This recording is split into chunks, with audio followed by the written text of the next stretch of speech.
anybody here.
Hello, everybody. Okay, I really kind of screwed the pooch on this live here. I was trying to get it going 30 minutes ago. Have a little miscommunication between Restream and YouTube, so I think I have that figured out. But yeah, I have to schedule the live through Restream, not YouTube. That's the mistake I made. That's why I put up all the links, then they had to get deleted. My fault on that. But today I want to discuss a few things. What counts as a paranormal investigative tool and what is a ghost hunting tool? Probably going to have a few people on here to discuss this. I don't know, throw a few links out there to see if anybody was going to join, kind of try out the Restream thing. But we do have some guests, and we'll get to them. Want to go over the chat rules real quick. You see there's a guest right now. Okay, so the chat rules, keep it nice, no drama will be brought here. Don't call anybody names, don't belittle anybody. Agree to disagree, okay? You're here to give your idea, not to down anybody else's. No politics, you have your opinions, keep them that way. And we'll all get along just fine. Respect the moderators. They're here for a good reason. They do their jobs well. I put a lot of trust in the people that I have as moderators. No spamming or trolling. Try to stay on topic if you can. Yes, you can chat about things, but we don't want people coming in here and start blasting things that have nothing to do with what we're doing here. On anyone that does go against the rules, you get a verbal warning at first. Your second warning is you get muted, and for whatever length of time that the moderators decide is a good time. And the third one, you're either going to get kicked or banned or whatever. But again, moderators have control over that. So I guess without any further ado, I will go ahead and bring on our guest, Mr. Michael Burkane. What's up, bro? Oh, come on. We can get more clapping than that. Come on now. That's better. That's better. Okay. All right. And I want to wish Mr. Michael here a happy birthday. Thank you.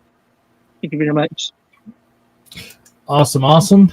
Yeah, we were talking earlier, comparing our similar ages, dissimilar coloring on the beard. Yeah, see right here, it's just white patchy, like right in this one little spot. That's it. There you go. Let's see. I can show this chat on stream here.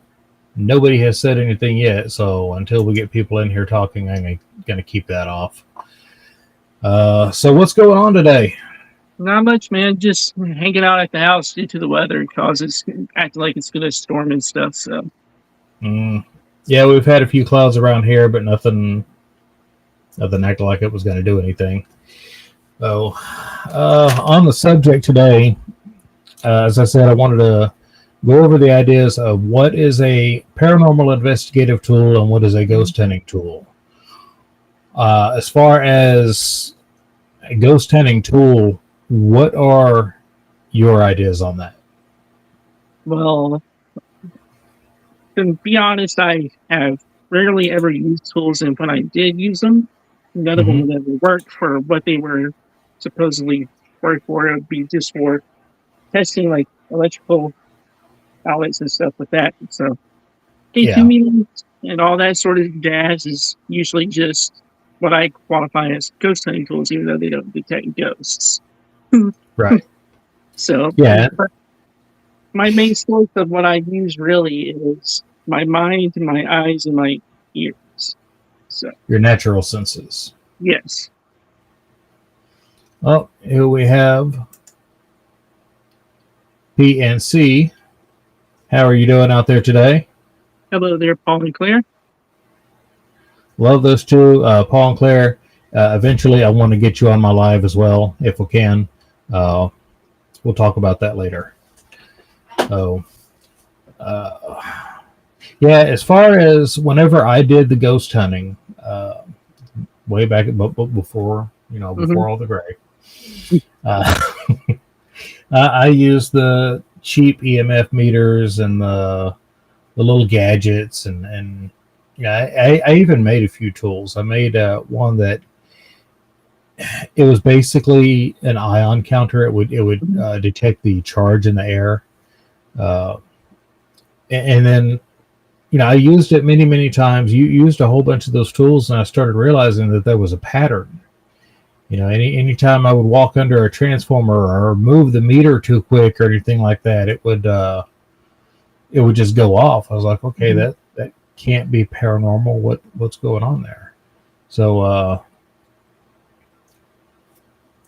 good thing, Paul and Claire. Glad to have you here. I really am. It means a lot. Yeah, today's his birthday.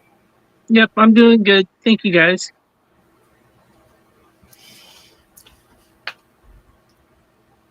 And here's Claire. Hey, Claire, how you doing? Mhm. I love these guys, and, Uh, and I I just miss got their lives as well. I just got a message from Ryan, a text. He just said he's got a screaming baby, so he can't join. Oh, okay. All good, Ryan. All good. Hey, Vicky Emming, how you doing? At least I can say your name right. Glad to have you in here.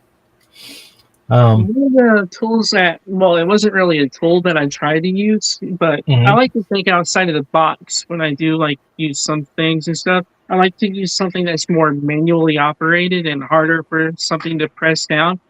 And Mhm. so I actually purchased one of those Simple Simon toys Okay.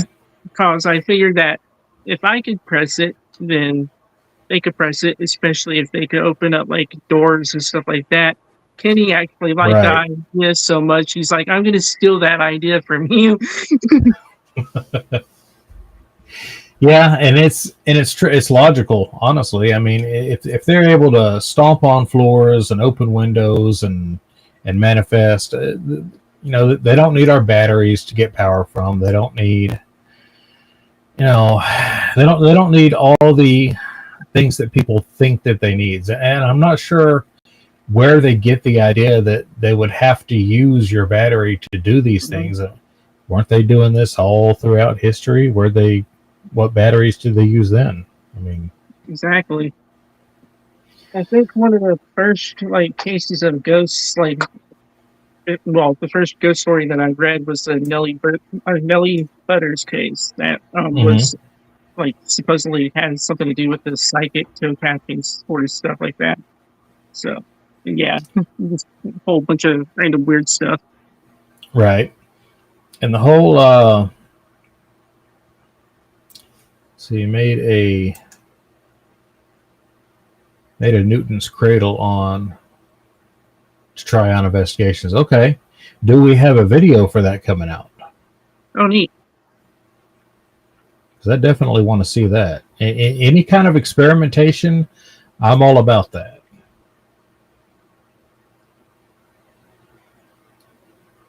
Same here. Claire says, "Happy birthday, darling Michael." Thank you very much. Yeah, it's hard to believe I'm 40 already. Still get Yeah. mistaken for a 25-year-old though. Well, hold on to that feeling, because that can change really quick. Really quick. Yeah, my words are all mixed up today. Yeah, sorry about that, Prison. And the link is there in your chat if you want to join. It's up to you. Don't join, dude. The more the merrier. Yeah, and I'd like to get some of your opinion on it as well. Yeah, I just had a huge hiccup, sent out the links, and then couldn't join up to that link, so I had to create a new one, and yeah, it ran a little bit late. So, learning lesson. Definitely learned a lot from that. Mm-hmm. Yeah. All right. Wait, what was I saying? I was saying something. This is the problem with not keeping notes. This is a problem with winging it and not having a script. I have incredibly bad memory. It is horrible. That's a lot of the things that I agree with. 98% of the time while you're investigating, nothing will happen. So, right. Yeah, he gets.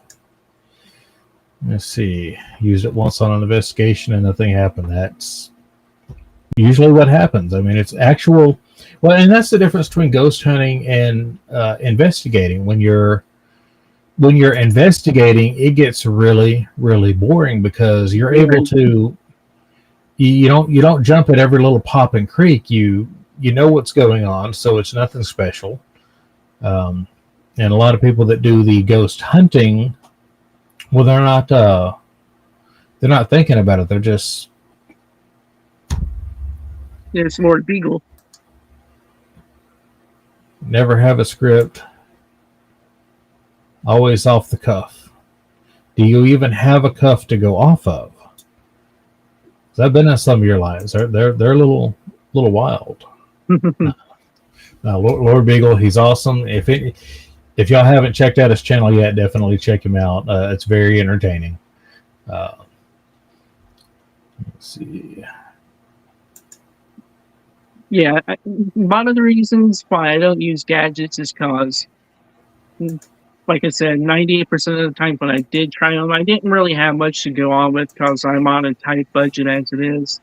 But I did have a K2 meter and one of those little mini REM pod things, but none of them ever went off when I used it. The only time it went off when I used it was when I was at the intermodal shipping container and I caught that weird snapping sound in it. Yeah. Yeah, we still don't know what that thing is. But that is another issue when somebody's starting out. Everybody's always on a budget when they're starting out, unless they're not. But yeah, the tools that a lot of people want to get for ghost hunting, they're way overpriced for what they do. They're just another EMF device most of the time.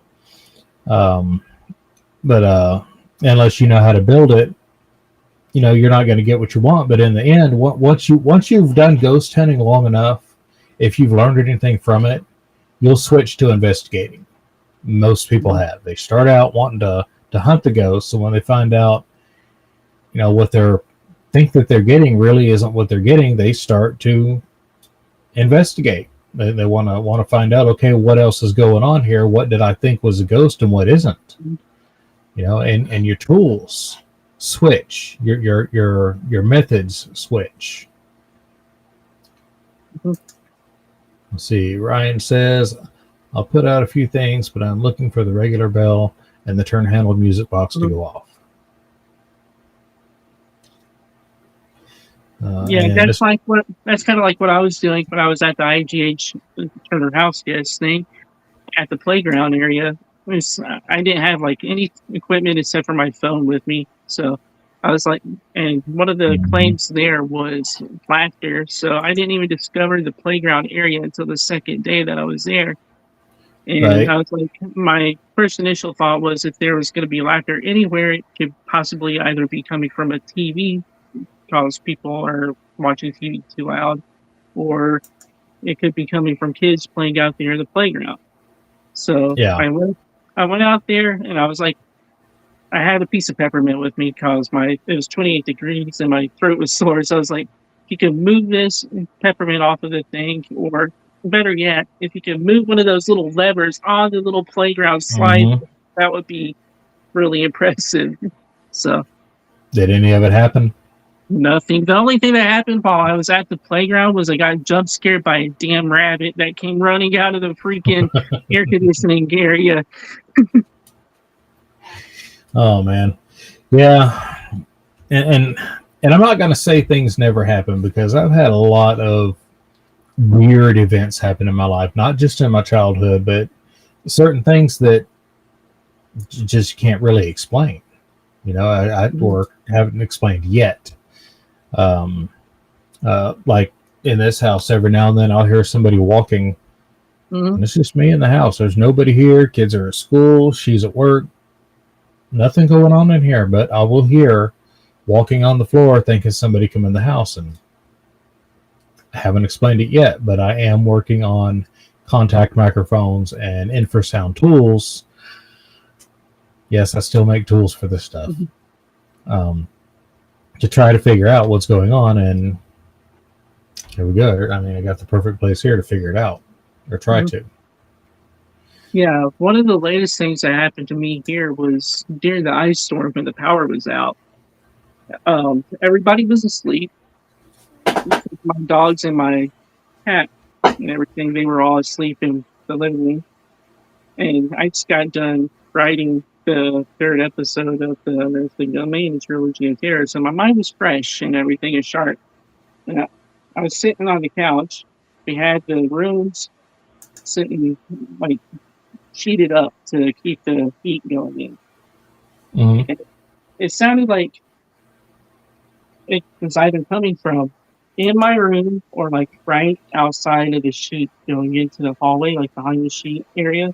Yeah, And it was that really annoying tongue clacking sound that kids make when they're trying to get on your nerves or trying to get attention that I heard. I was yeah. like, I don't really get nervous or anything when I'm doing investigations like that. I was just like, what the actual fuck was that? And that's the thing. I mean, when when an actual perceived paranormal event occurs, you never have any microphones on or video on or anything. You'd have to have basically be living like in the Truman Show, to catch anything. Of course, nobody can afford that. You'd need a whole No. crew and infinite amounts of storage space. It's not possible to catch everything that goes on around you. Most of the time, when people have any kind of unexplained event, it's there was nothing on. And it happens so quick. Like Mhm. your light switch turns on. I've had the water turn on in my house, like in the Mhm. bathroom sink, just right while I'm in the tub. The sink faucet's turned on. Mhm. I had a similar experience like that because this was at a hospital though. I was visiting a family member that was in the cardiac ward, and Mm-hmm. I went to the bathroom, but I only went to the bathroom just because I was getting antsy and needed to walk around. But I heard that that floor supposedly has activity, Mm-hmm. so I just wanted to try and capture something on camera. And I went to the bathroom, and when I got done, right as I started going out the door, I shit you not, this was like those manual like faucets that you had to twist instead of Yeah, the ones that they do nowadays. The faucet turned on by itself right there. yeah, and that's. I mean, how do you explain that? I And could how would you go ahead? I was just like, unless it was plumbing or something, I couldn't really explain that. Well, I have a couple friends that have actually done plumbing, and they're like, I don't know, man, unless there was like some super high pressure that come up there, um, and then you would have seen it on all of your faucets, and not just the one. Okay, that makes sense. Um, but yeah, but when something like that happens, what would you use to even detect something that would do that? I mean, ghost hunting tools, is a REM pod going to tell you why your faucet turned on, or a cat ball, or anything like that, or a novelist? I mean, Spirit what are talker. these? Right. Any of them. Broken radios. What? How are they going to be useful in that? And as far as doing investigative work on that, what tool would you use for that? Well, first off, I'd start off with some way to monitor the pressure on the water line and kind of log it over a week's time, see if there's any major differences in the pressure. Yep. Hey, Sage Rat, thank you for coming in. Thank you very much. Working and lurking, that's okay. We're droning on about paranormal equipment.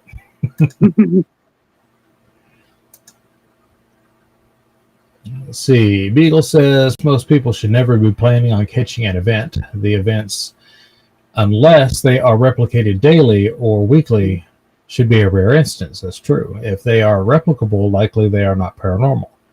I totally agree. Yeah. Yes and no on one thing.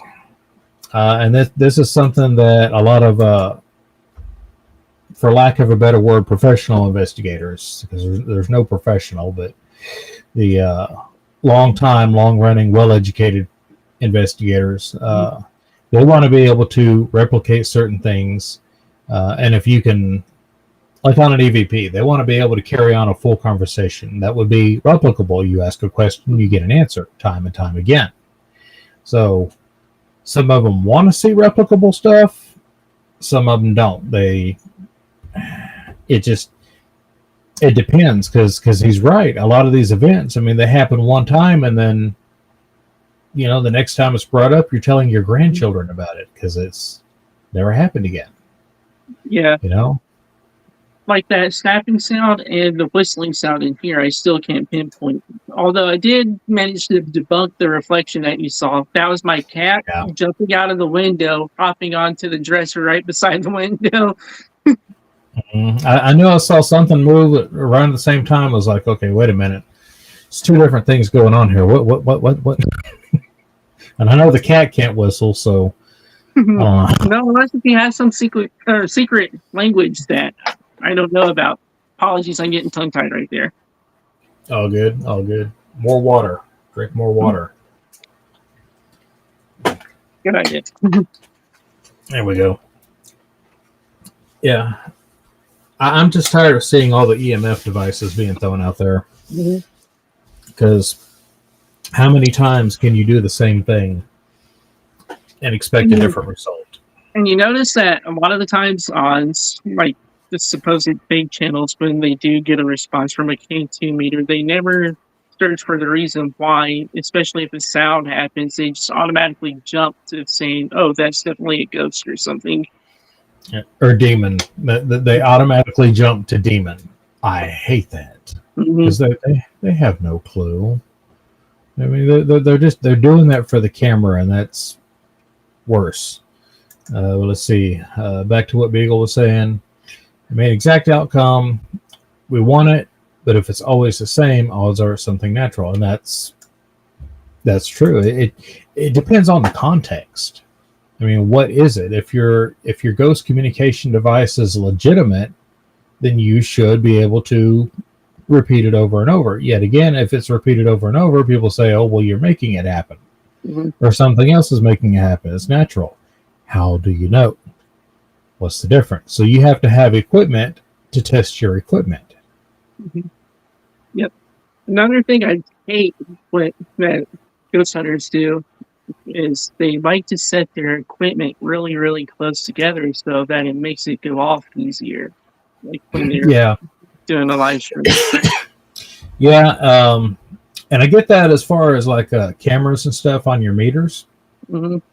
because you don't want to move your meters around. When you move them around, they make noise, they go off. So you want to keep them stationary. And if you got a camera recording what they're doing for documentation, that's fine.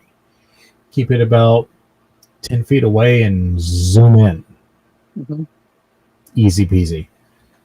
Let's see. Paul says we keep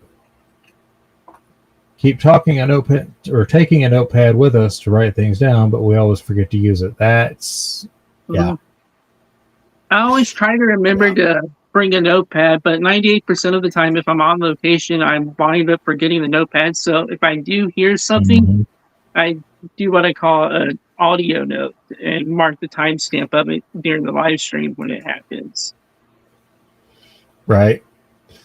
Yeah, I usually write things down on the phone. Let's see. We also take 10 or 15 minutes to stay quiet so we can listen for regular noises so we can discount them.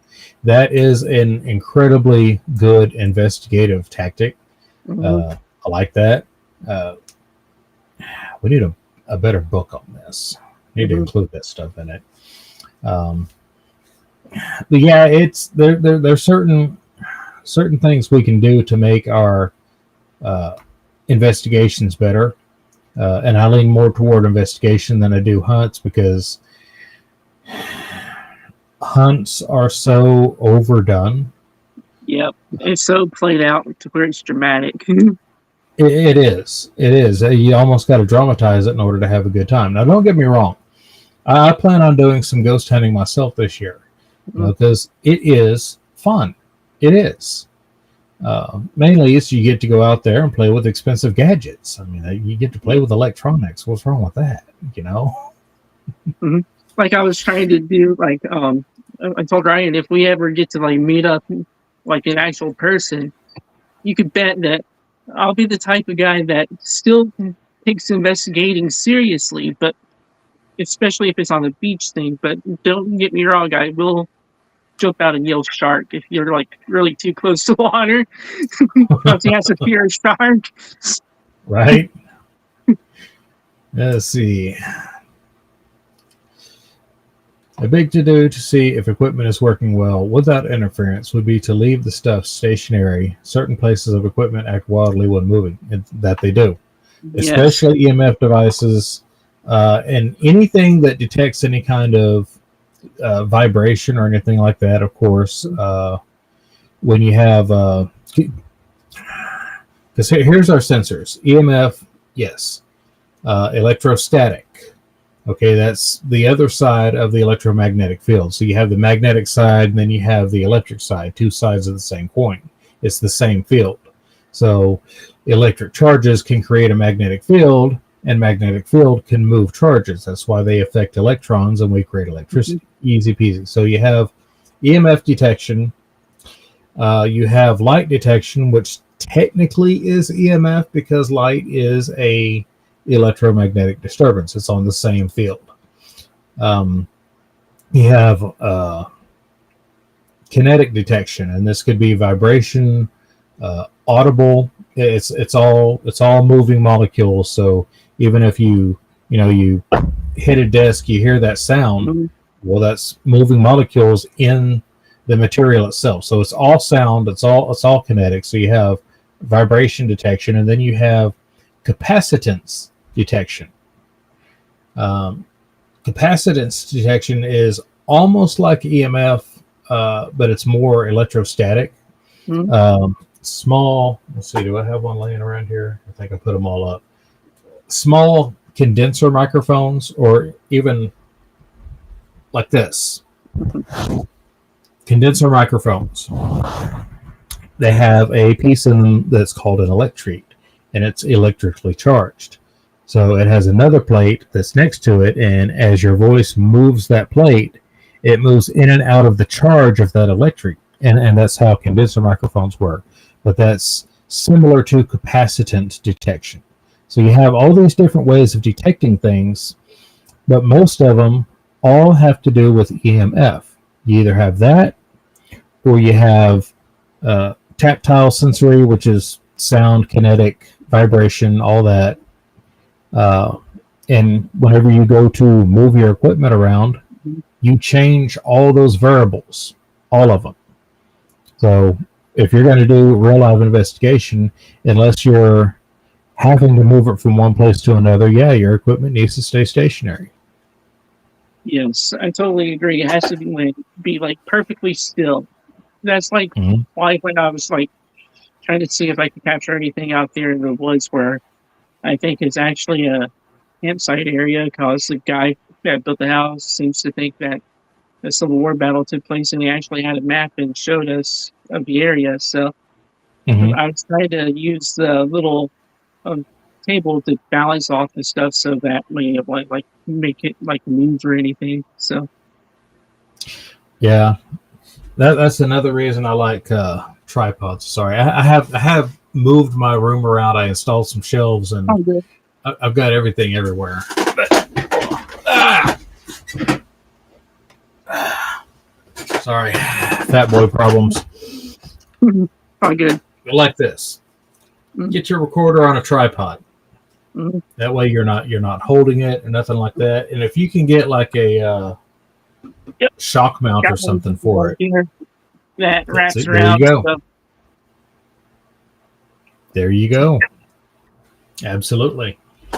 Like shock mounts for your microphone. These guys here. Mm-hmm. Definitely use that, especially if you're in an area that might have any kind of vibration, any kind of infrastructure happening in the area. Absolutely. Mm-hmm. But that's for sound equipment, EVP.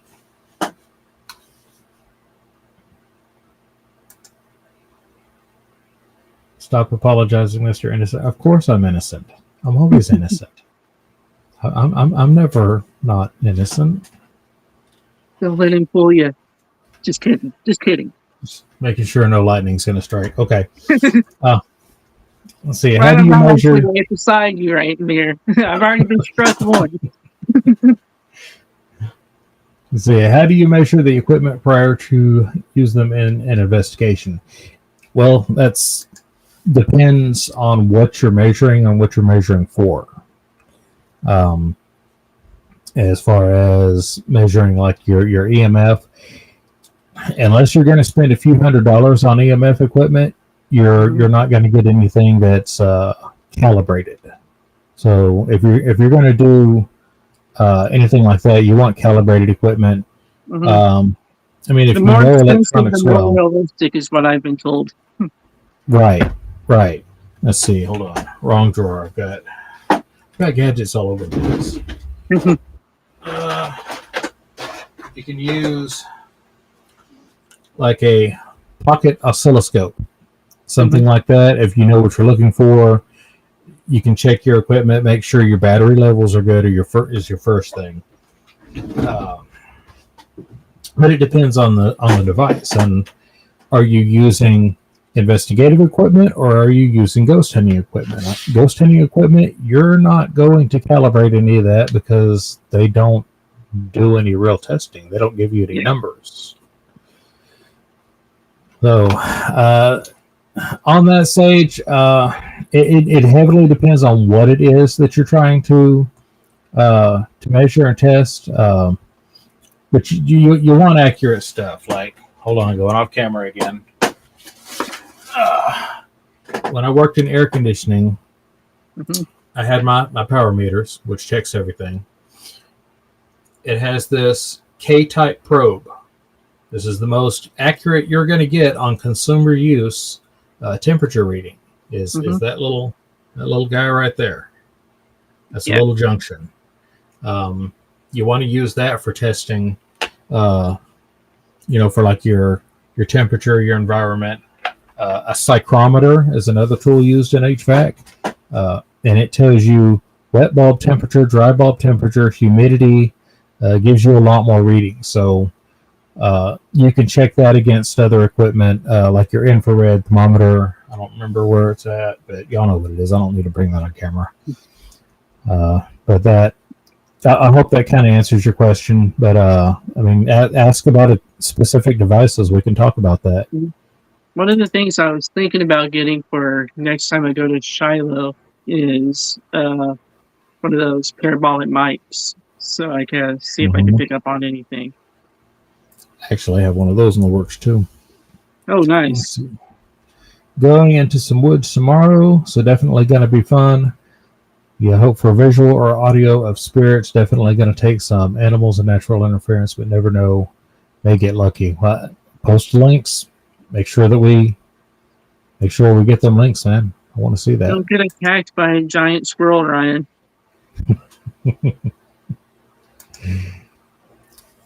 Let's see. I see it more as testing the environment, not for ghosts. Okay, and here's where we get to the crux of the matter. This is actually the point. Okay. This is what really tells you the difference between ghost hunting and investigating. Okay. Mm-hmm. When you're ghost hunting, you're wanting to make contact. When you're investigating, you're trying to find out if a claim is real or not. And that's what I So, like to do the best is the investigative side. right.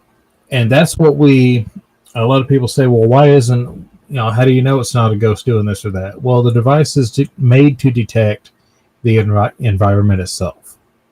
And that's what you want to do. You want to check the environment and see what's going on. That's why investigators will still have an EMF meter, but it won't be a K2. Okay, It's going to be a tri-field. It's going to be something that gives you numbers because they want to be able to see what exactly is going on, and that is, that's the whole point. That's what makes the separates the men from the boys on this, so to speak. Mm-hmm. So, and it's real hard to describe that whenever, because I've tried to describe this before and in live streams and whatnot, and you only get so many characters you can type, and it's it never Another really thing comes that up. YouTube would do would be like have a little edit button. That way you don't sound like an idiot if there's like a typo in there. Yeah, but it does come down to what.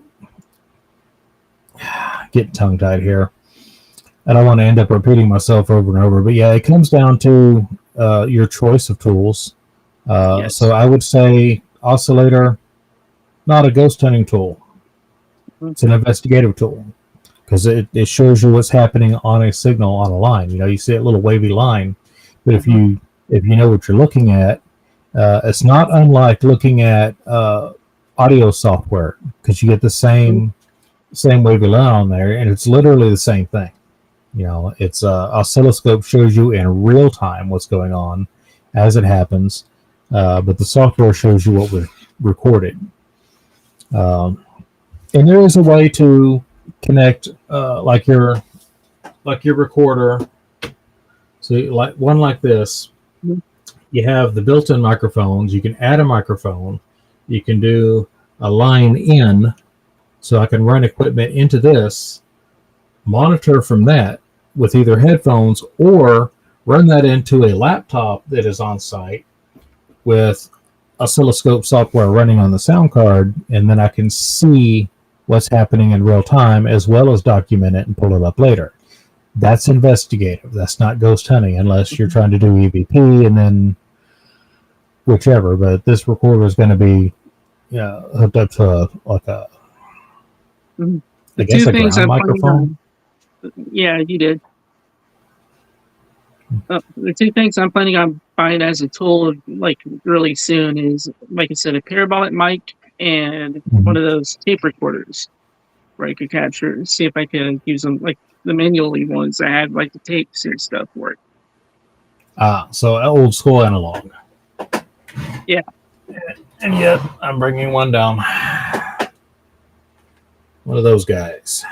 I actually think I have one of those somewhere, but I think it's in the attic, so I gotta manage to work up the courage and go up there and fight off the spiders. Yeah, make sure the rubber bands in that thing didn't dry out and break and they'll melt and all that kind of stuff. So if they do, you can still get those guys like that at Walmart or Walmart.com. I think that's the On brand on that one. They're still pretty good, relatively quiet. A lot of investigators don't like them because they say, well, you have machine noise in them. Well, machine noise is repetitive. It's predictable. So if you know what the machine noise is, you can, you can ignore it. Okay, that was the tape player on there. Don't worry about the groan happening every 5 seconds. It's not a Mhm. demon. Yeah. So, but yeah, what's another tool that they use in ghost hunting that cannot be investigative? Dowsing rods, are my opinion. Those are, Dowsing rods. As a kid, I played with those, mm, and then never after. mm. Because hold on, let's see here. Got a question. How do you feel about using a tool like coffee on a ghost hunt? I'm always Highly, into coffee. highly recommended. Highly recommended. Yep, And gotta stay percolated. That sounded dirty right there. My bad.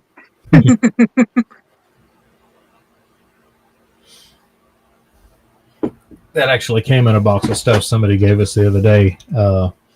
My big orange coffee mug met Mhm. its demise, so I had to replace it with that one. So that works. But which that kind of brings up another point. I went out to a place in Huntsville, Texas, and it's out on a place that they call it Demon Road. I can't remember the name of the road itself. Very uneventful hunt. There's Mhm. a cemetery out there. Went and checked it out. Nothing happened. Didn't get anything. But some other ghost hunters showed up, and they had most decidedly more expensive equipment.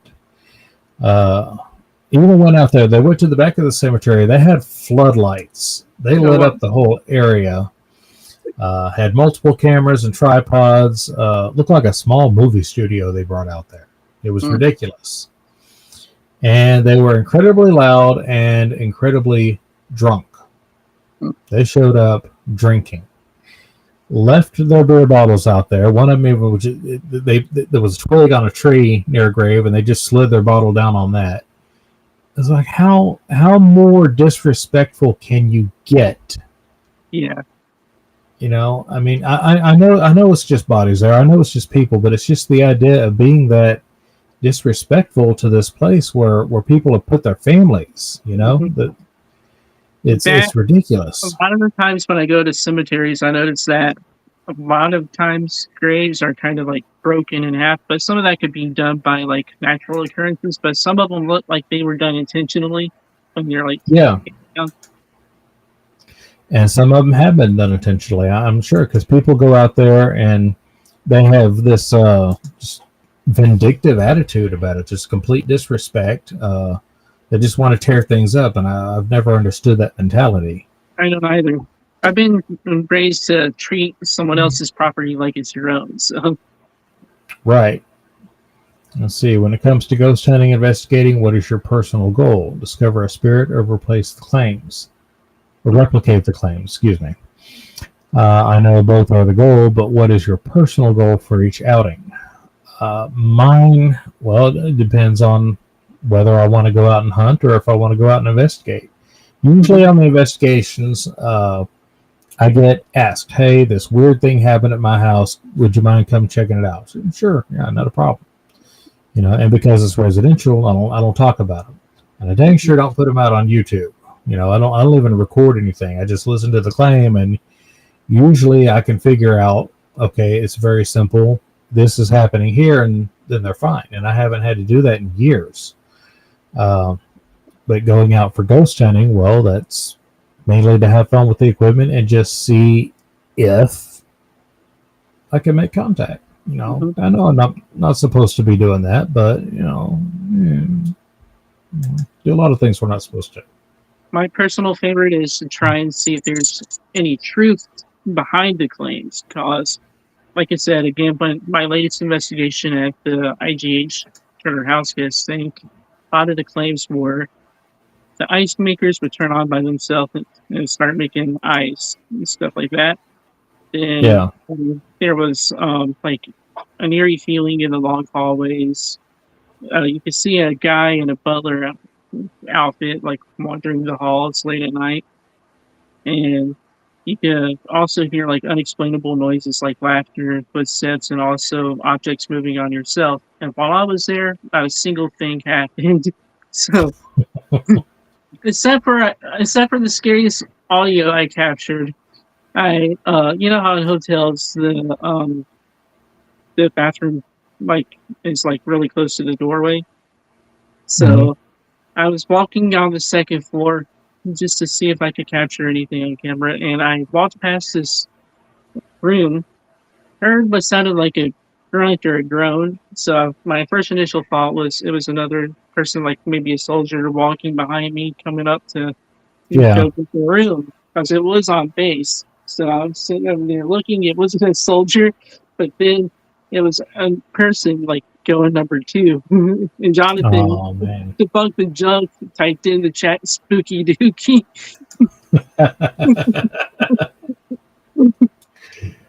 Let's And see. then Do a little bit you? further, sorry, and then a little bit further down, Mhm. I was sitting over there walking around a little bit further, and I heard a moan. So I just like listened closely. I didn't even realize there was a do not disturb sign on, but somebody was getting it on in that room, and I actually caught it on audio. I was like, Oh man.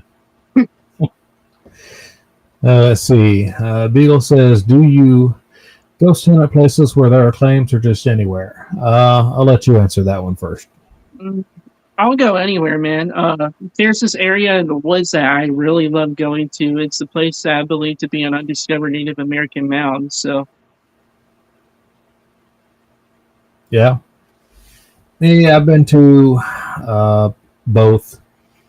My favorite are cemeteries, and the further back in the woods, the better. I want away from any kind of infrastructure I can get away from. But I've been to a few local places. One you can hardly even get to now. They actually put up a fence around the entire building, oh and wow, make sure that they charge very much for you to come in and see any of it. There's a local. It was a jail, is what it was originally. Um, Still got your mic on? No. Okay. But it was a jail. It was the old Cold Springs jail in San Jacinto County. Um, and I did catch an EVP there, but it was Class C at best. It wasn't anything that was, really, really significant. But yeah, I've been to both caught EVPs in houses, caught EVPs in cemeteries. But that's my go-to.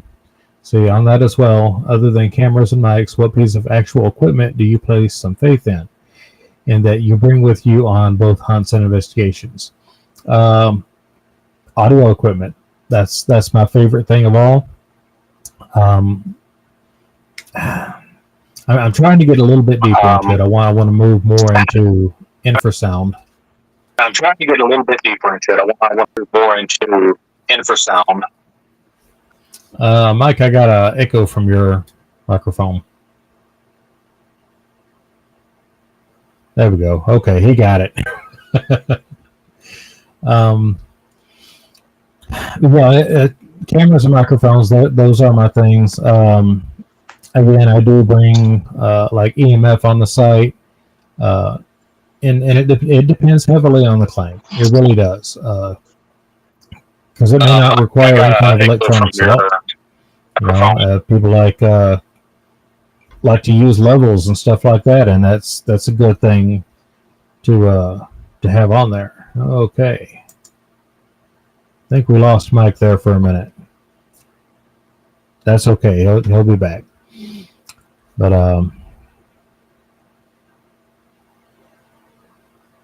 yeah, infrasound it is. But for me personally, it's going to be something to just see what's going on with the claim. As far as ghost hunting, I'm an EVP guy. Nothing else really shows up. So it's for me, it is microphones and sometimes cameras. So looking for the legends is fun, but still going just to see if I can have a personal experience. If I capture on camera, great. If not, oh well. Have had footsteps walk up in Fort Monroe. I remember that video. I remember that a lot. Let's see. See, I have not gone on any ghost hunts, but I have an interest, or after having experiences that I have been unable to explain. Well, you should go on one at least once. The investigation or ghost hunt. Infrasound is an interesting thing to play around with. Yeah, that's why I'm trying to dig deeper into it. I want to find out more about that. And I think Michael just came back on.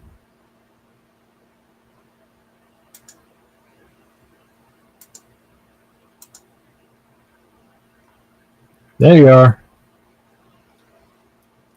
About that, dude. All good, all Sorry good. about It that, happens. man. My phone froze up on me. I was just like, what the heck? Oh, yeah. It happens. It's all good. Since it causes paranoia, fear, and outright feelings of discomfort, yes, it actually will. Infrasound is... And that's why, who was it? APRF that did that video where they monitored and logged that building for infrasound. They used a device. I think they could have used a different device for that, but I'm actually going to try to talk to them later about that. Oh, very cool. We try and investigate places that have paranormal claims, but sometimes that's difficult because they are paid locations, which get pretty expensive. Yes, which is why I will never go to those places, because I could put up signs and get insurance and get business license and say, hey, my house is the most haunted in town, county, state, whatever, most haunted in whatever. And people will pay to come here. And so long as they think they're going to get something, some people are going to go back and say, hey, whoa, it was spooky as all get out. Because they went in with that mindset. But I'm not going to pay to go to any of those places. They charge too much for one. None of them have ever been proven to be haunted. See, I think the best is when you hear the noise or voice when checking the footage and have captured it. It makes the EVP much more interesting. If you have an event happen with your EVP, it is far more interesting. It really is. I think I've had that happen one time. I had a guy go out with me. He actually said that I was faking all the EVPs. I was faking everything I was doing. Didn't believe in none of it. So, okay. Well, to show you that I'm not faking any of it, here's $5. Go buy a tape. Bring your own tape recorder. You hold it, and we're going to go out to the cemetery. Okay, so he did that. He's walking around. He's holding the tape recorder in his hand. And he keeps asking us, hey, man, did y'all hear that? Hear what? I heard a whistle. No, I didn't hear no whistle. No, it was just, simple. So whenever we get back to my house and we put the tape in the tape deck, record it into the computer, sure enough, just before he said that, there was just one simple little... That was it. Just one little whistle. Could it have been from the tape deck? Possibly. Very much so. But he quit calling me a faker. Yeah. I still have no idea what caused that whistle in my live stream with Nick. So that was kind of weird. That was interesting. And it did cross my mind. Your light up there, does it have a mechanical motor going in it? It's very possible it could have just squeaked once. That was it. Because mechanical things can do that. So if tape recorder can do it, that might have been able to do it. So it's plausible. I thought about it and then I forgot to tell you about it. So my bad on that. It's all good. Let's see. Let's see. If we investigate and abandon, we always try and see if there are any claims attached to the building. Well, it's good to know. It's good to have in your documentation. If you're investigating, you want all the information. So I like that. That's a really good tactic. Let's see. That's a What lot of about reason why I do what I do. because knowing the history of a location can help you understand what's going on at the place. Right. My deal on the history, I do love the history a whole lot, and it's very fascinating. I love the old buildings, and anytime I go to a old building, it's mainly for the history and not that I think I'm going to get a ghost. But the history is interesting, but I don't think it has anything to do with any possible haunting. I think spirits have complete free will, and they're not going to just be in one spot. I mean, as soon as I leave the body, first thing I'm doing is I'm going to go out there and look at a black hole up front. So I want to know what's going on with this thing. You know, I'm not going to hang around here. No, I'm going to explore the cosmos. Okay. Eagle says, what about laser grids? This question is to everyone. Since laser grids are supposed to show differences in distance, which is a shadow, may or may not cause physical difference of the grid. Laser grid, I played with them. I don't think they have anything. And I have my laser. I just don't have my my grid set up with it. Little attachment that goes on the end. But the problem with that, in order to see any distance, you have to have 3D. Our eyes are 2D. I mean, if you cover one eye, you're seeing two dimensions there, and you have no true perception of depth.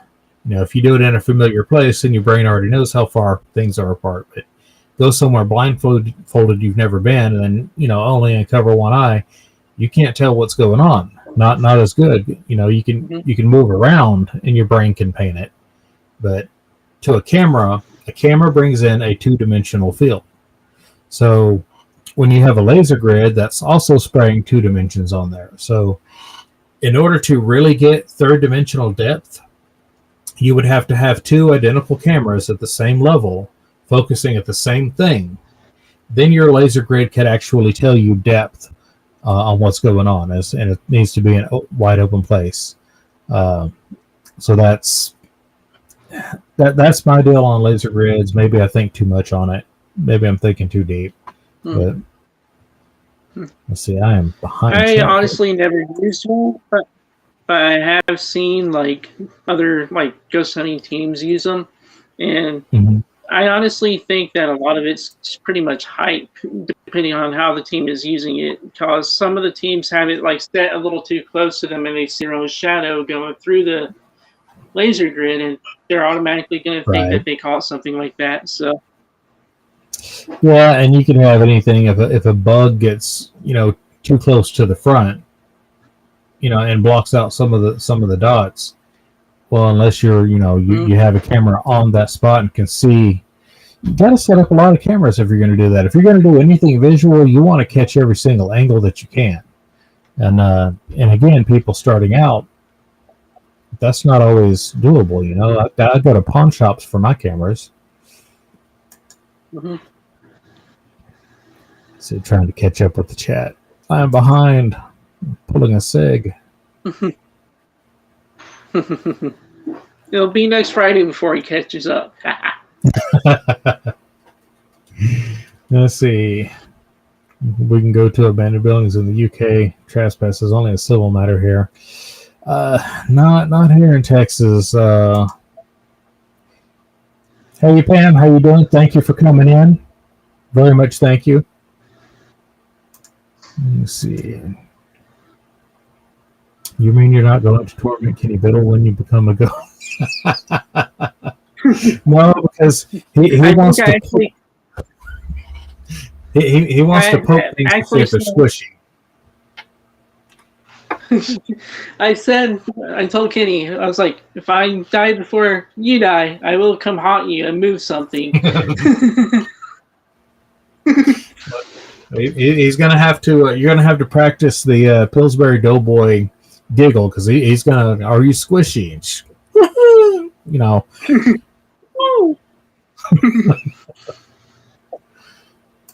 Let's see what else we got. Let's see here. You can ask the property owner, and you should be able to find out who that is through a title search. Yes, in America you can.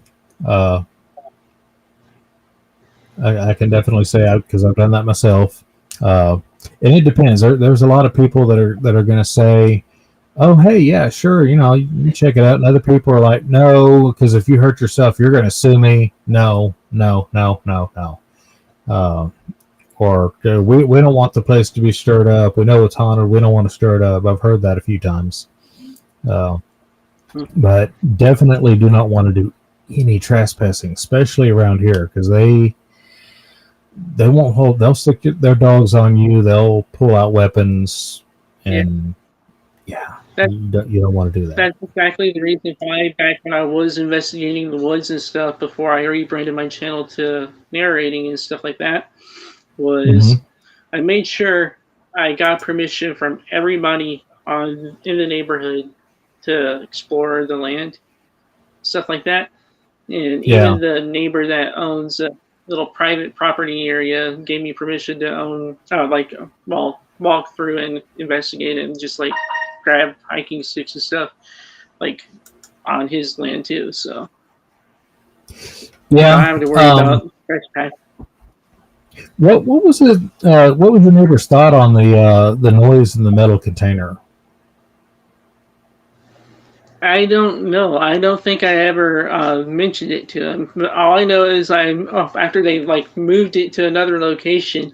I was like, I wonder if they know that they just bought like a haunted building. That'd be a selling point for me. Yeah, I've seen those pictures online of these realtors where they put a sign on the house that says "not haunted," and I'm thinking to myself, well, if I was on the market, pass. Where's the fun in a house that's not haunted, man? What's up? Let's see.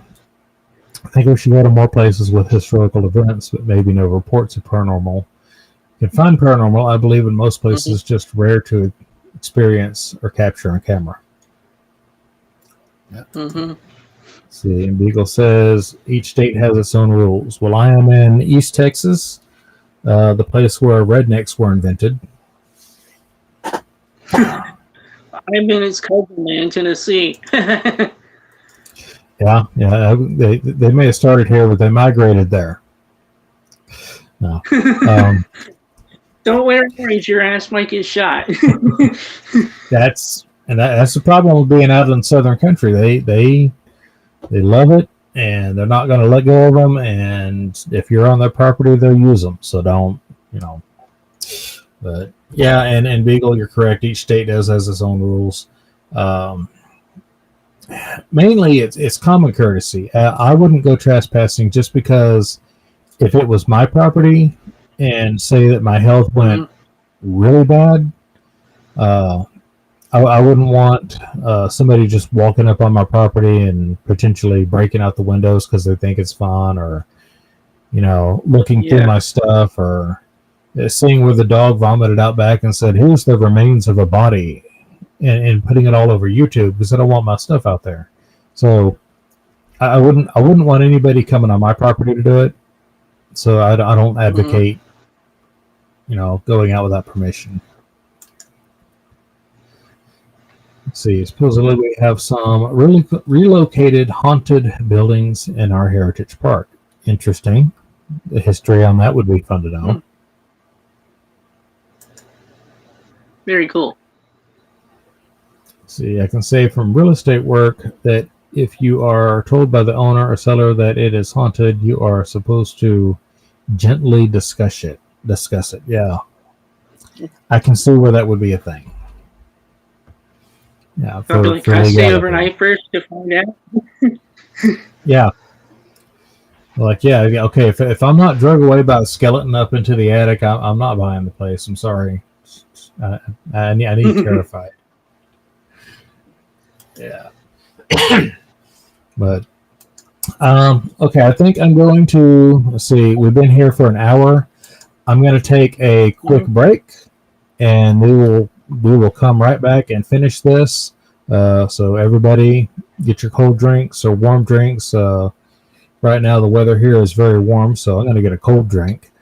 And we'll be right back.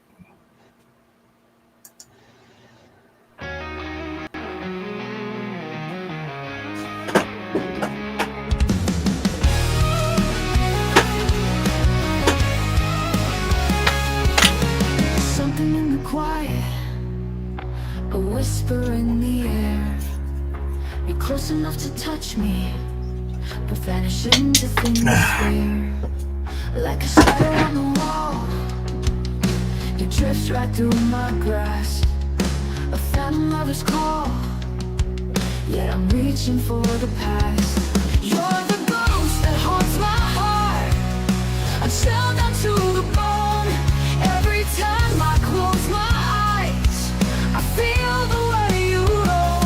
You're the touch I never hold, the one that turns to cold.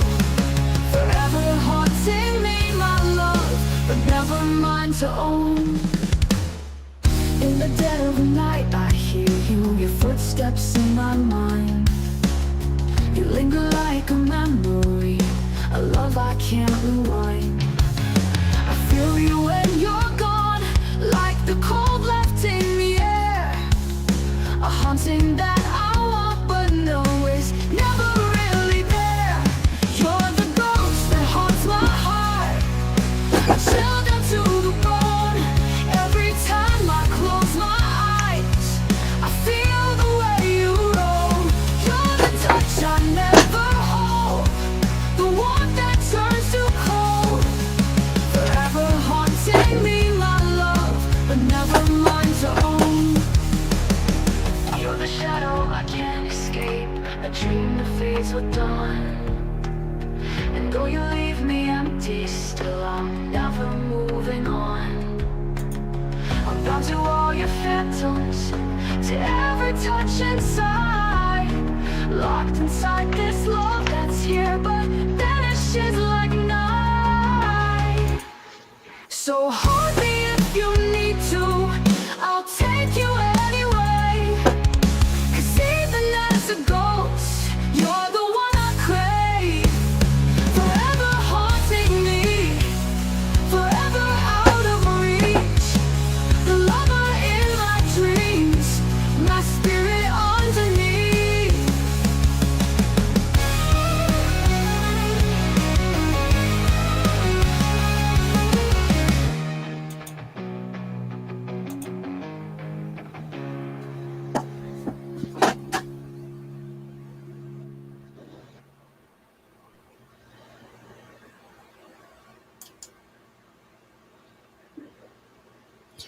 Okay, and we are back. Got kind of confused there in Lord Beagle's Discord channel.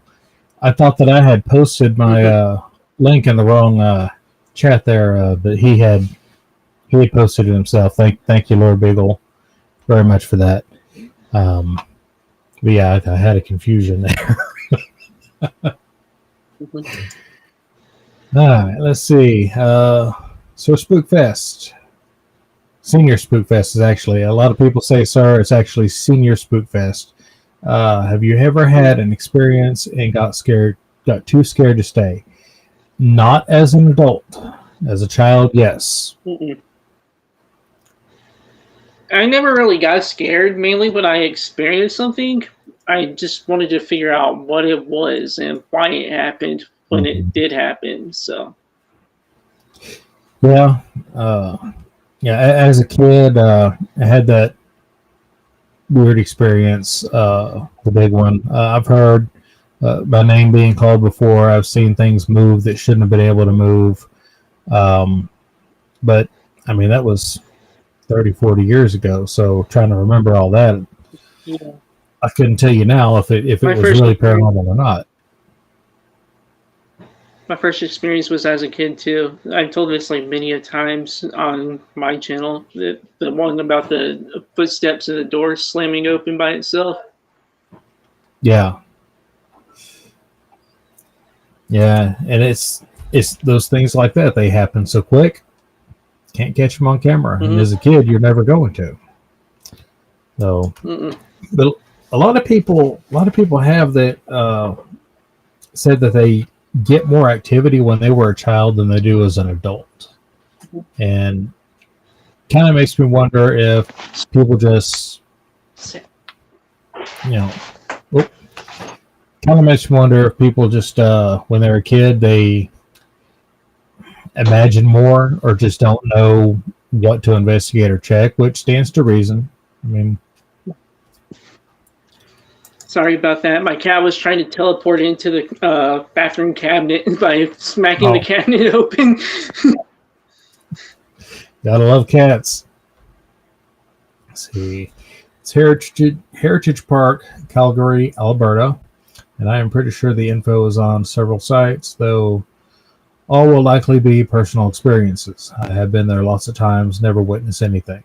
And that's usually what people run into when they go to these paid locations. They're like, oh, yeah, I've been here several times. Did you see anything? No. And that's my problem with them. That's why I'll never go there. And really, when you have a lot of these bigger channels, they do have the money. They do go there. They do the investigation. They check everything you normally would. They never find anything because they're never given full control over the situation. You know, they don't have enough time. And a lot of the things too with paid locations, a lot of it, people really seem to hype up the claims and stuff to try and make it used for business and everything. And then going there, 98% of the time, you're not going to experience anything.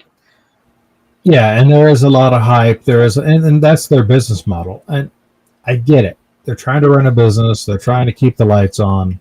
I get it. But, you know, when you're trying to say, oh, yeah, it's a real ghost. No, it's not. It isn't. No place has ever been proven to be haunted. So yeah, I'm not going to give them money for that. You know, if I'm going to get money, I'm going to give it to the person down the street that needs it, you know? Let's see. And I have been on the opposite. That's why I prefer to go to free locations. Yeah. And I prefer the nature or open historic places, you know. Let's see, I've been on the opposite. Now my aunt's house was haunted, but I've had more experience as an adult than a kid. Are you seeking it out? Now, if you're seeking it out, then you know you're liable to find it, and it's random. You know, some people seek it out, they never find anything. Some people seek it out, that's all they find. Then you have some people that, you know, they don't want anything to do with it, and it just keeps happening to them. You know, it can be random.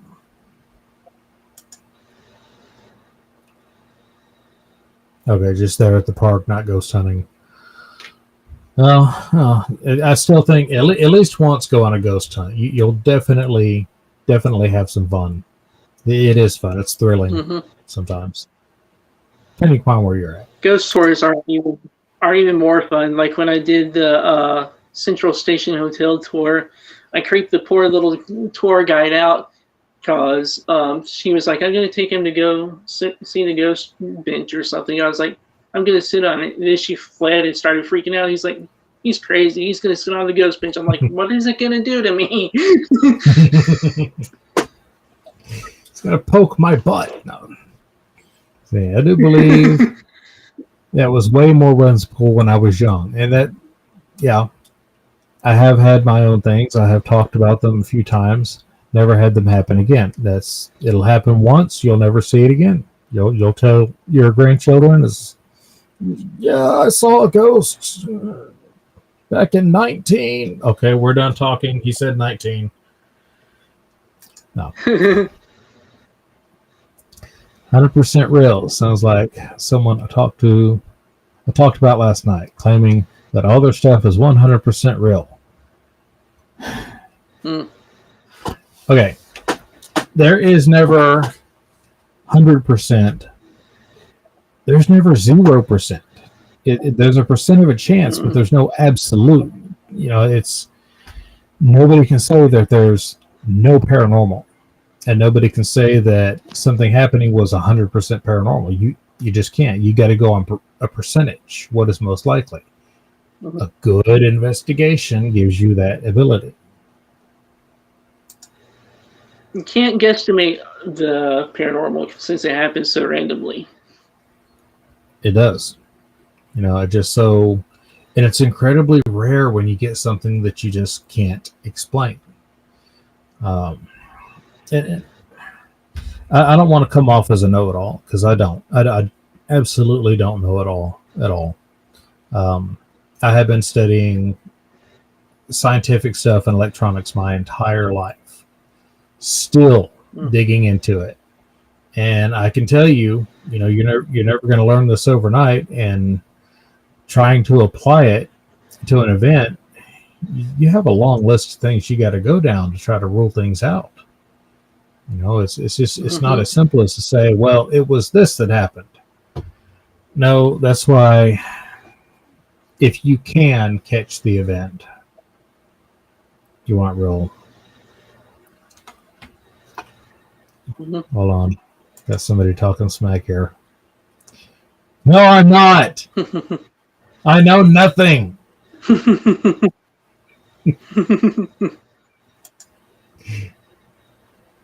You had this time.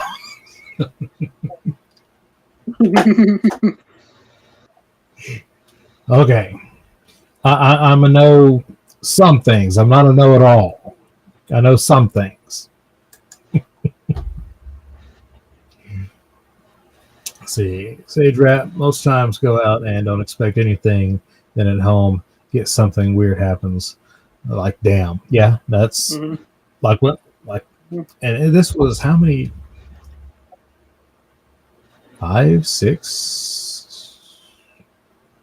No, that was almost 8 years ago that those faucets came on.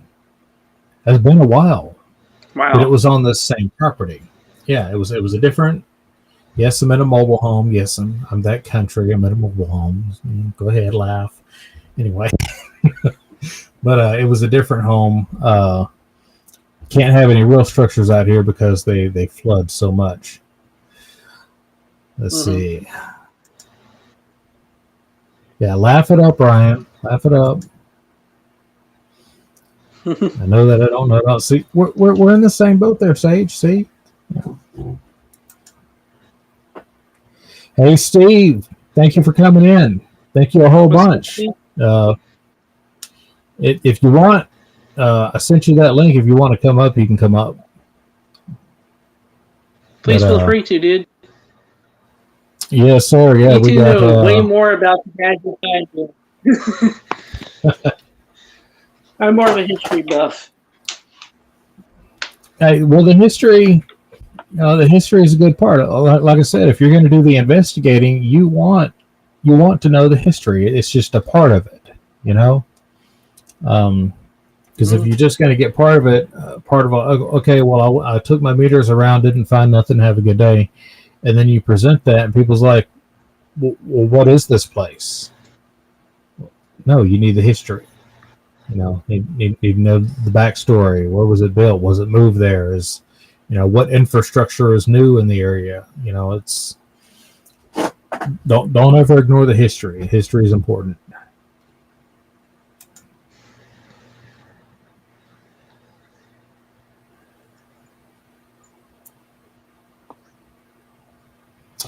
Because I've had my lights turn on a live when no one walked behind me, because my camera is always pointing at the door and stairs.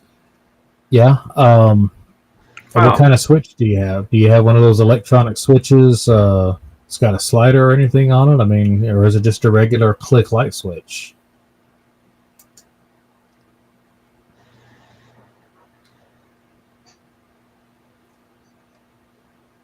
One time the light did turn on in my room by itself, but my initial reaction to it was the air conditioner just turned on, and I do have one of those dimmer switches. So I think the air conditioner unit just turning on made it kind of turn on by itself. It heavily depends on how everything's set up. A lot of these houses that are getting these integrated things, they're starting to put AI onto the integration, and that's going to cause a lot of unusual events. People are already spooked about Alexa. But, Yeah. yeah, but air conditioning, they're trying to integrate that. And I worked on air conditioners for a long time. So traditional legacy setup systems, they really don't affect a whole bunch unless your condenser's trying to kick on and it's old, or the blower motor's trying to kick on, or the capacitor's weak. It can cause a huge dip in your lights. It'll cause a real dim flash, I guess is what you call it. But gotta have your maintenance up on those. Okay, he says a click light switch. So no electronics, nothing special, no Bluetooth control or anything like that. So, well, I mean, I've heard of that happening before. So yeah, I've had strange stuff happen in a cluster. Each would be easily dismissed if they happened on their own. To happen within a relatively short time span in front of 3 people made it seem like more, and it can. It I can't really say much about it because I don't have any other information on it. So it depends on what the situations are. You ought to put these on somewhere, Pam, because it sounds really interesting. I mean, and these kind of stories, people like to hear these. They really do. Also, it kind of depends on what the experience was itself that happened too. So, yeah, absolutely. Okay, as far as his light switch, he says I chalked it up to wiring, but it hasn't happened again. Either that or my cat jumped 4 feet high to turn them on. Not impossible, but you would have caught that on camera, I would think. As far as wiring, if you think it's wiring, you better get that checked, because that would have to be a really loose wire, and that'll sit there and arc and heat up the wire and short out, could cause a fire. Get that checked. Absolutely.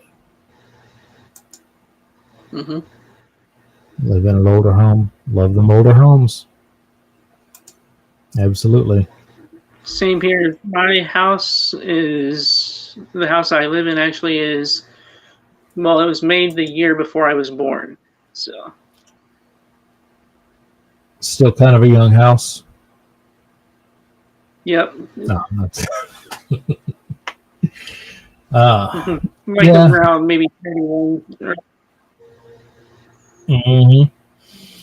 Yeah. Around here, we have a lot of old buildings. Some of them from the 1800s still standing. Oh wow!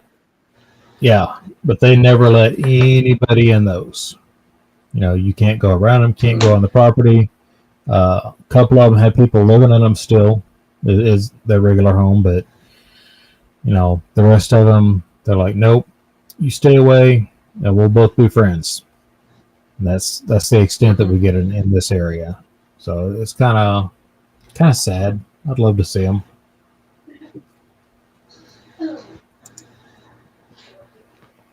Let's see. I'll write up a couple oddities one of these days. Well, I'd be happy to hear it. I'd be happy to read that, Pam. That sounds very, very interesting. It's like, you better. But yeah, there is a huge difference between investigative tools and ghost hunting tools. It's all about your intent, what you're going on. I'm going to be doing a live Friday, but I'm not going to have any guests on, and it's going to be almost the same subject. Today was more of the equipment. Friday is going to be more about the intent. And very cool. Yeah. Well, I hope it's going to be cool, because I'm not very good at lives, and I don't think I'm that entertaining. But that's just me. Yeah, You're as good, far as you gotta have more confidence. I appreciate that. Appreciate it. But no, the whole equipment thing, I don't know. It's just that they're coming out with more and more ridiculous stuff, and it's all the same thing, just repackaged. Um, and we got to get back to we got to rethink what we're trying to do, because they're trying to use EMF to detect a spirit. If it hasn't been found out by now by all the EMF stuff that we have out there, what's the next one going to do? You know. Let's see. My intent will be. My intent will to be there. Sorry. Sorry, I was just cracking up at the "stay innocent" comment.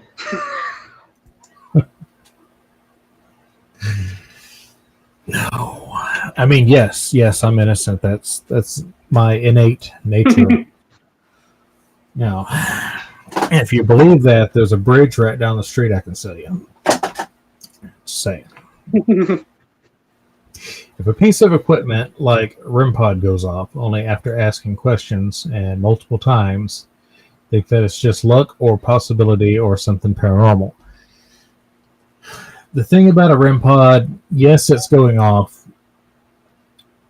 but you're not going to have any idea what's causing it to really go off. If you have every electronic away from it at all, let's set up this hypothetical situation. There's no electricity, there's no storms around, there's no cell towers around. You're in the middle of nowhere. You don't have a camera, you don't have a cell phone, nothing. It's you in the REM pod. And you're sitting there asking these questions, and every time you ask a question, it's giving you, kind of a slightly different response for a yes or no. Okay, circumstantial evidence would say yes, something intelligent is interacting with you. And with nothing else there for reference, you would think that would be something paranormal. But you would have to do this in different settings. You would have to do this with control. You would have to do this repeatedly, probably for up to a year, documenting everything perfectly before you can come to a conclusion that yes, I can conclusively say this REM pod or something controlling this REM pod is answering my questions.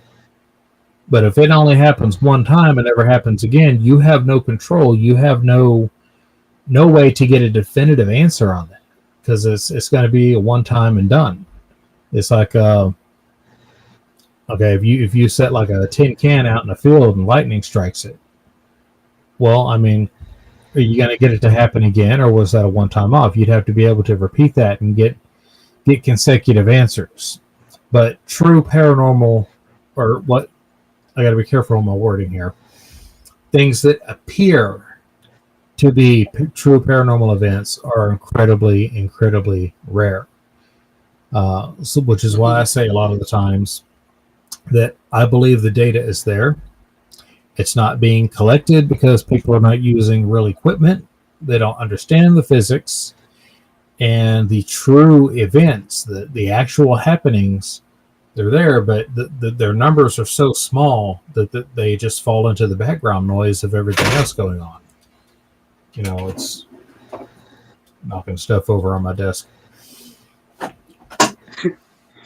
I can relate to more of the line of it being just a coincidence, kind of, as like the REM pod going off and stuff like that. So, yeah. Like I said, I never once had any type of experiences with the ones that I've had or tried to use. So, my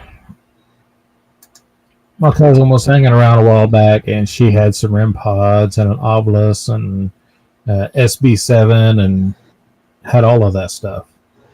And I didn't want anything to do with it. She was wondering, well, I mean, do you use an app? No, I won't use an app. And I had to explain, my stance on it. So that's the closest I've come to actually messing with a REM pod. Was looking it over, and I was like, this is a toy. It's not real equipment. I mean, you see, that's a desk meter that'll tell you 100 times more things than that REM pod's ever going to tell you about something. It's so. equipment. Fun equipment. Ouch.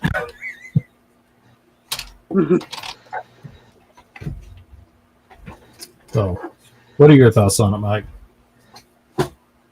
About the pods or the equipment? Which one? Both. Like I said, since I've never once had like an experience like using any gadgets, even when I was using that intermodal shipping container as a Faraday cage, not a single Yeah. one of those things would go off for any reason. So, like I said, that is why I think that like when something does make it go off, it is just a mere coincidence as to rather than it being paranormal. Right. Yeah. REM pods, they're a junior theremin toy, is what it is. It's a stripped down version of a musical instrument. Is it EMF?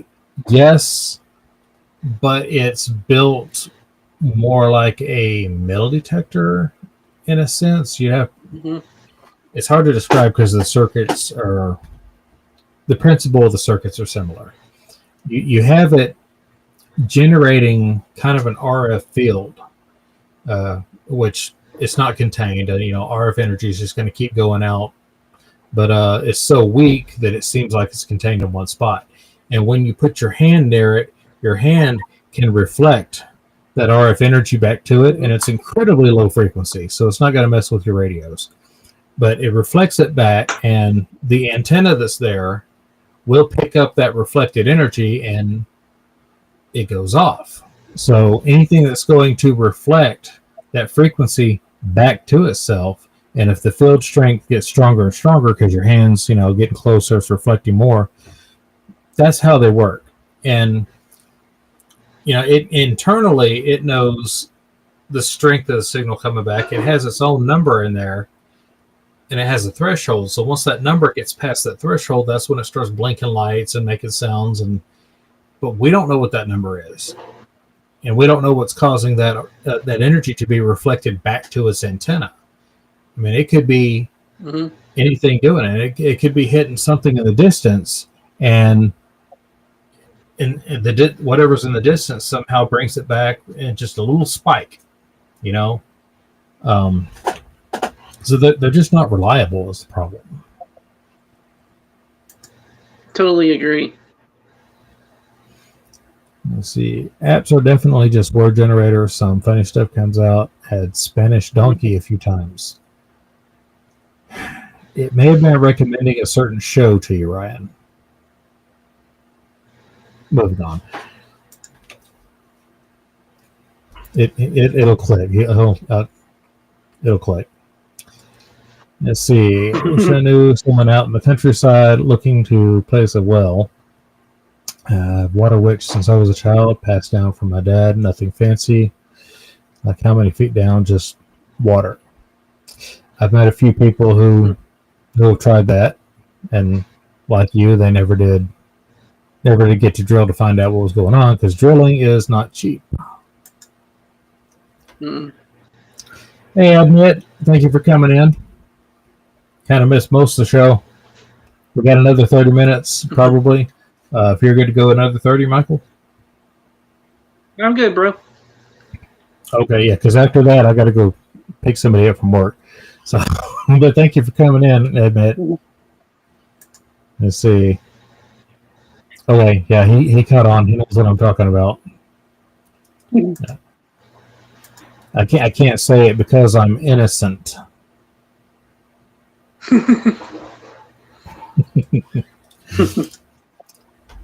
Let's see. We had Lady of the Night come through on the Ghost Tube app. We stopped using it after that. What kind of Lady of the Night?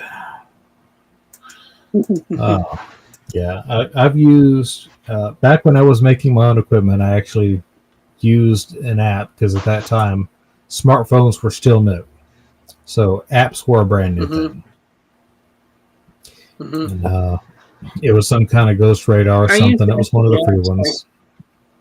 What? I used SOS like one when I was still doing the investigating and stuff out in the forest before I had to quit due to like the whole issues with my feet and stuff like that.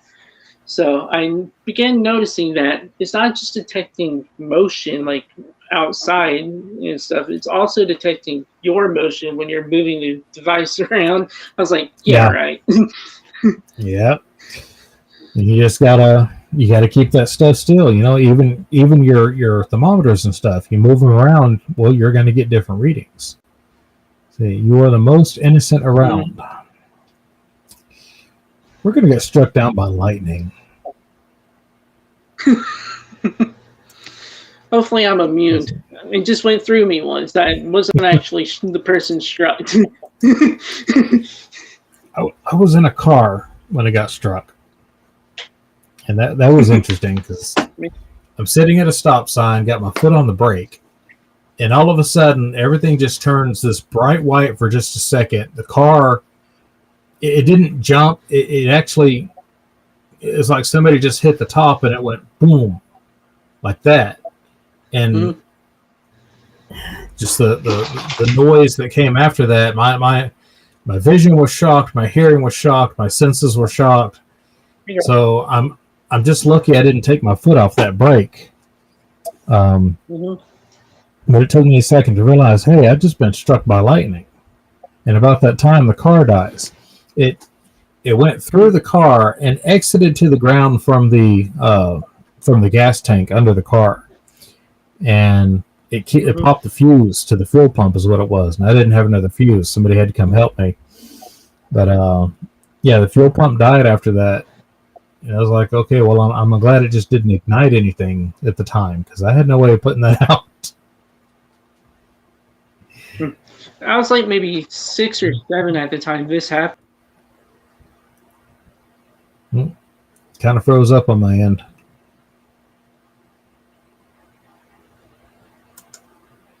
I think Michael kind of froze up.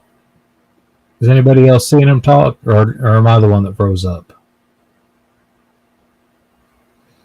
Let's see. Dug down to water a couple times, not deep enough for a well. No ghost communication with coat hangers. Never seen that happen. Okay, now I see you moving around. There we go. Sorry about that. As I was saying, was we were going to like this beach in like it was like some beach way off coast that with like a little private beach that they like to go to. And then my grandma, we were getting ready to wrap it up because a storm was starting to come in and we wanted to make it back to the mainland before the storm actually came in. Good. Yeah. And my grandma, she got actually struck by lightning, but she pointed the finger to my uncle, and I was actually holding her hand at the time. And her finger was directed right at my uncle's face, and it knocked his glasses off of his face when the lightning went straight through us. He popped the lenses out of his glasses. And he told my grandma, he's like, "Don't you ever dare point your finger at me again, woman." The power of Christ compels you. That's kind of amazing. Y'all didn't have any other kind of like cardiac or issues or anything. Y'all were okay after that, right? Yeah, we went to the doctor and everything. We all tested out normal and stuff. So, ooh, that's a lot of voltage going through. That's a whole lot. You know, and lightning, it's not something you play with, you know. See, pareidolia can be oral of the ear too, but you need to use your own judgment. Yeah, and that's why I love so much about audio, and audio equipment, because I want to be able to record it. I want that waveform that I can examine later. You know, because I don't want pareidolia to be, you know, the reason. Let's see. Yeah. Too bad I didn't develop any superpowers. That would have been sweet. Would have been awesome. Yeah. With me, it wouldn't have been so awesome. So, okay, what's your superpower? I can make my hair stand on end. Static. I could shock people like Peter Griffin. No floor, no socks. Here it goes. Oh man. And you'd be amazed how much static electricity you can build up. Because that one ion counter that I had, I went out. It was around end of the year, starting to get cooler. I had a jacket on, and I wasn't paying attention at first. This is when I started really paying attention. As I started moving around, I was like, this needle's going off. I'm getting all kind of this and that, and then I stand perfectly still, and it stops. Okay, I got nothing here, and I move my arm, and it goes off again. It's like my jacket's setting it off. Static electricity. So, yeah, that's another reason you want to keep your equipment still. All the time. Yeah. The other day, I was like trying to get the van, touched the van door handle, damn thing zapped me. I was like, shit. It does happen. You're in kind of a dry area where you're at, right? Yeah, it tends to be kind of dry here for the most part, except for when it rains. Yeah, when the static gets up, it's usually because it's drier. More humid areas don't have to deal with it as much. And around here, especially in Houston, a lot of places do use them, but some places they won't use the static. It's a wristband that they use to ground themselves when they're working on computers, so that they don't, static electricity don't burn the parts up. They hardly ever use them around here. Just we don't have a static issue. We're right here by the Gulf, and everything's humid as all get out. Yeah. I mean, you come around here, you can cut the humidity with a machete. It's very thick. So, but. And that's something you got to pay attention to with your cameras, because if you're out there at night and you have these super bright lights and you got a lot of humidity in the air, well, it'll look like you have a mist going by the camera. I've seen that firsthand, and the reason you got to study, got to understand the weather, where you're at, and why you want that humidity meter, and there's a lot to it. There's a lot of difference between the ghost hunting and investigating. Yep. Yeah. So, and I'm not sure where you're at, but yeah, in a lot of places you can get that. Has anybody ever seen ball lightning? Just curious. My grandmother actually told me that some of her cousins or something at one point in time actually seen a ball of lightning go through the woods where they were from. Interesting. What did it look like? It just looked like a big ball of lightning, just like according to what she said, just like a big ball of energy going through. Did you have a lot of accounts of like orbs and stuff like that? A lot of people have said that ball lightning looks like an orb. Sometimes it's slow moving, sometimes it's fast. So, what are your thoughts on that? Not to my knowledge. I think that it can be like pretty much related to orbs and stuff, because it produces its own light and stuff, like you said, and it has its own motion. So, I honestly think there is a thing there. But Thank you, to my knowledge, I'm not sure if we actually have like claims of orbs or stuff here. All I know is my grandparents told me that their relatives had seen one before in the forest. So yeah, I saw. I guess it was ball lightning one time. Again, I was a kid. Some bright flash up in the sky, going from cloud to cloud. For all I know, it was an airplane on fire that got struck by lightning, but it was up in a storm cloud, and it was bright. But I got no clue what it was. As far as orbs, the property that I grew up on is not too far from here. Yeah, I saw balls of light in the house, outside the house, that they were just like bigger than a quarter. Let's see, what's something that's about the right, probably about like the size of this bottle cap, or that's what they appeared to be. Mm-hmm. Just little bitty balls of different colored lights. I seen them in the house. They would just go along the floor. Seen them outside in the trees. And it wasn't like lightning bugs, because a lightning bug, that's a really quick flash, depending on the temperature. Yeah, it's like a really quick blink of the eye flash and gone. Right. And sometimes it's longer, but they don't just come on and just stay on unless something's wrong. And they're not that bright either. So I have seen orbs. Can't explain them. My grandmother's house, where I had my first experience, actually has orb activity there. And you could tell some of the ones that aren't, you could tell the difference between them, if it's a bug or something, or if it's like its actual own light. Because we have security cams down there. And this one time, it was like in her actual bedroom, and these orbs were so big and so bright and were moving like all the way around the room. And it actually looked like a strobe light was going off in it, and there was no sort of light or anything coming through the windows, because she has some like tinfoiled up to keep the cool air and the darkness or the light from coming in. So yeah, and it's interesting.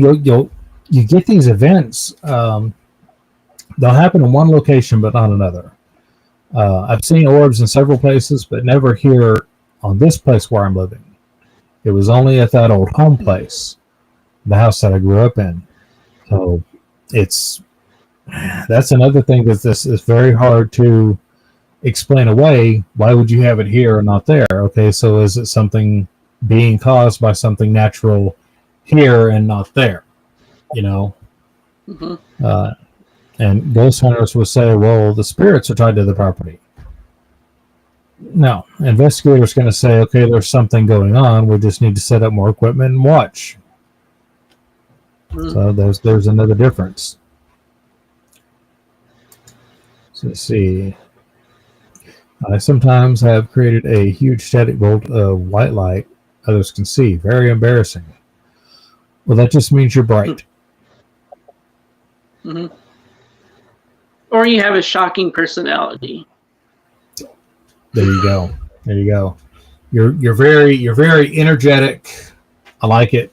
Great personality. We're just picking on you. I have also caught a light out in the woods. Looks like a lantern, and the legend goes a railroad worker passed away on the abandoned railroad track, and we'll see his lantern. Weird experience with two people. That's almost identical to the legend that we have out here. The Bragg Road, or they call it the Bragg Road, or the Saratoga Lights, or the Ghost Road of East Texas. It's got a lot of different names. That's almost the same exact legend. Of course, in this one, they say that he lost his head, and he's using the lantern to go around looking for his head. Which, if you're looking for your head, your eyes are on your head. So are you gonna see where your head is here? You work. I don't know. It's not logical to me. But where is that at, Ryan? It's weird how they always think that the lantern is going to be like up here instead of down here, where he's normally carrying it. Right. Yeah, it's up here trying to find my head, even though I don't have a head. I don't know. You get a lot of those legends. And sometimes it's just the old timers trying to scare the kids. They'll come up with that, and it goes way back. I have had a lot of my relatives try to scare me with stories and stuff that wasn't true, and I believed it up into my teen years whenever my grandmother was like, no, he was pulling your chain. That never happened. Broke the illusion, Grandma. Let's see, I sound nuts. I know that. No, you don't sound nuts. No. Not at all. You made perfect sense. We were just yanking your chain, really. I was just doing pretty much wordplay comedy right there. Yeah, we're just picking on you. No, it's not nuts. Because honestly, there's a lot of physics behind this kind of stuff, especially in any kind of laboratory or manufacturing setting. Okay, back in the 1980s, I think it actually was 1980. The 3M company, they were making tape, so they had these huge rolls and reels of this clear plastic, just moving. And I'm talking about they are going faster than a car on the highway. They are boogieing down this track. And one day, somebody tried to walk past one of the machines, and something stopped them.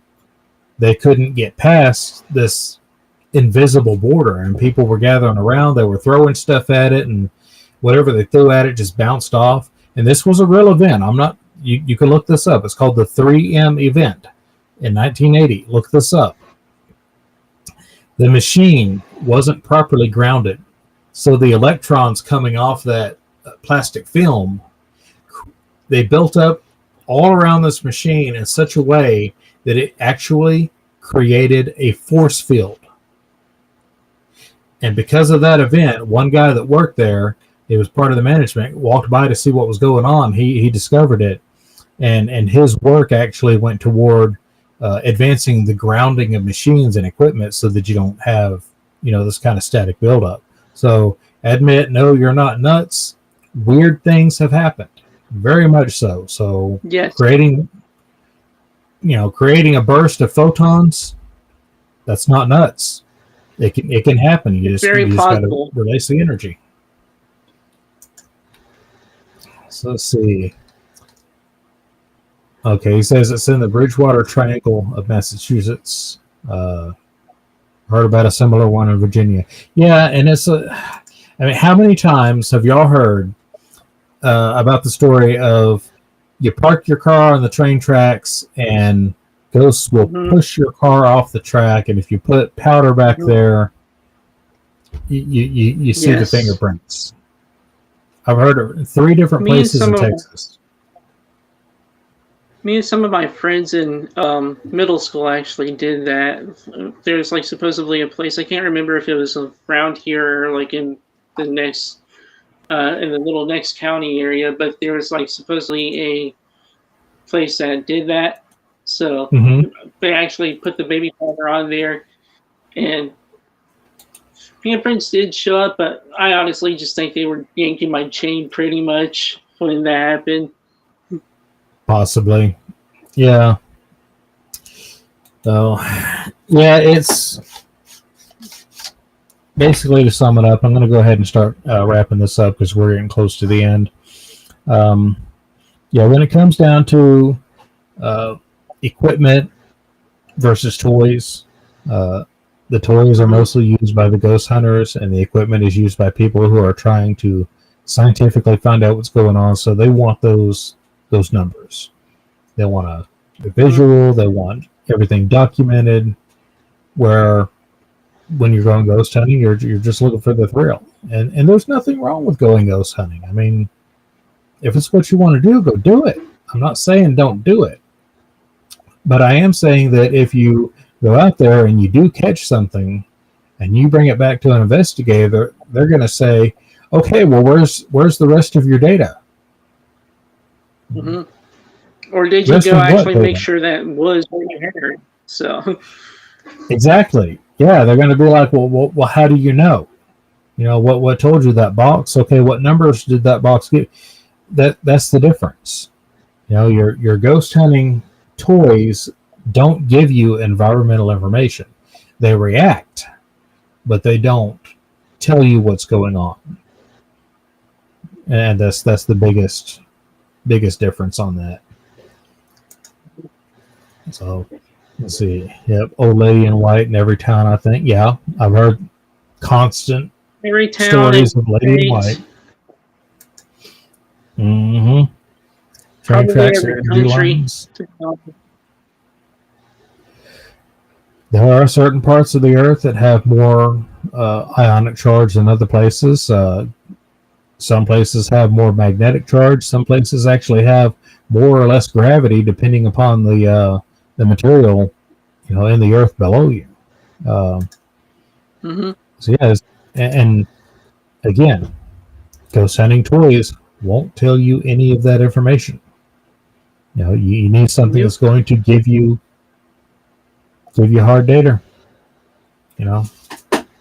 Oh, but anyway, I'm going to go ahead and wrap this up. Everybody, wish Michael a happy birthday before we turn off here. He is now the big 4-0 over the hill. Don't Now let he this gets baby face fool you. I'm no longer innocent. yeah, definitely over the hill. And believe me, when you get over that hill, you're going to reach a point where the brakes burn out and it just goes too fast. Okay, so just Like I posted today in Discord, I'm finally at the age to where my back goes out more than I do. oh man, yeah, and that you used to sneak out to go to parties, and now you sneak out of parties to go home. That's it. But I thank you for coming on here. It's been awesome. It always is awesome when you're on here. I thank everybody for coming in and joining in the chat. It was awesome. It was good to see everybody. I promise you, I'm going to get better at this eventually. So we'll go from there. You're doing great, dude. You did good. I'm that person that I always think I can do better no matter what. Same here. I used to be the same way. I used to always think that I wouldn't be good at this, but then Kenny told me, like, when he came on, like, while we were hanging out in studio, he's like, I am very proud of you for doing this. You are doing amazing. I wouldn't even know that you have only been doing this for a year if you wouldn't have told me. So, yeah, and you do really good on yours. I got to hand that to you, absolutely. But I thank everybody for coming in. Michael, I'll talk to you later. Everybody else, have a great one. Take care. Where is my later, guys? Have a good one. You too, bro.